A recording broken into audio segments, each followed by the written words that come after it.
Hi friends, ఇప్పుడు night time వచ్చేసి 10:03 అవుతుంది. అక్కడ బయట ఘోరంగా వర్షం పడుతుంది. ఒకసారి చూపిద్దురా. ఘోరంగా అంటే ఘోరంగా పడుతుంది. సమ్మర్ సీజన్ అయినా పడుతుంది. బయట నీళ్ళు చిక్కలు కనబడుతున్నాయా మీకు?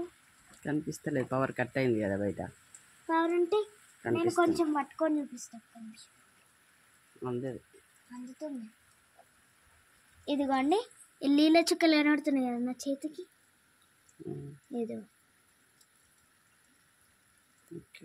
సౌండ్ వస్తుంది, స్మెల్ వస్తుంది. వాళ్ళకి ఏం స్మెల్ వస్తుంది? వాళ్ళు వీడియో చూస్తారుగా. కరెక్ట్, మనకు వస్తుంది, వాళ్ళకి రాదు. చూడండి నా మన్మరాలు ఎట్లా క్యాచ్ చేస్తుందో. జస్ట్ సౌండ్ వస్తుంది అంత. వాళ్ళు ఇక్కడ ఇక్కడ శంకులు పడుతున్నాయి. ఇల్లు నుంచి